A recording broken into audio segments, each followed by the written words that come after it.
સુરતમાં ગર્ભવતી મહિલાનું રેસ્ક્યુ કરવામાં આવ્યું છે। વિગતો સુરતથી મળી રહી છે। ગર્ભવતી મહિલાનું રેસ્ક્યુ ખાડીપુરની સમસ્યા વચ્ચે ફાયરની સરાહનીય કામગીરી સાથે રેસ્ક્યુ કરવામાં આવ્યું છે। ગીતાનગરમાં પ્રથમ માળે ફસાયેલ ગર્ભવતી મહિલાનું રેસ્ક્યુ કરવામાં આવ્યું છે।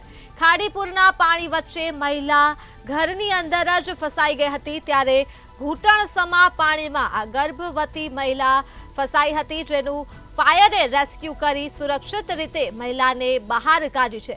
ફાયર ટીમની આ સરાહનીય કામગીરી સામે આવી રહી છે, જેઓએ ગર્ભવતી મહિલાને બહાર કાઢી છે, ગર્ભવતી મહિલાનું રેસ્ક્યુ કર્યું છે। આ મહિલા ઘૂંટણસમા પાણીમાં ફસાઈ ગઈ હતી, ત્યારે ફાયરની ટીમ દ્વારા મહિલાનું રેસ્ક્યુ કરવામાં આવ્યું અને તેમને સુરક્ષિત રીતે બહાર કાઢવામાં આવી હતી।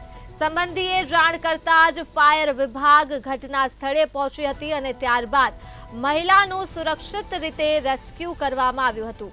સુરતથી વિગતો મળી રહી છે। સુરતમાં ગર્ભવતી મહિલાનું રેસ્ક્યુ ફાયરની ટીમ દ્વારા કરવામાં આવ્યું છે, ત્યારે ખાડીપુરની સમસ્યા વચ્ચે ફાયરની આ સરાહનીય કામગીરી પ્રકાશમાં આવી રહી છે। તો ગીતાનગરમાં પ્રથમ માળ ઉપર મહિલા ફસાઈ હતી, જેનું રેસ્ક્યુ કરવામાં આવ્યું છે, ત્યારે ખાડીપુરના પાણી વચ્ચે આ મહિલા ઘરની અંદર ફસાઈ હતી। ઘૂંટણસમા પાણી ભરાયેલા હતા, જેના અંદર આ ગર્ભવતી મહિલા ફસાઈ હતી, જેને સુરક્ષિત રીતે રેસ્ક્યુ કરવામાં આવ્યું છે અને સલામત સ્થળે આ મહિલાને ખસેડવામાં આવી છે।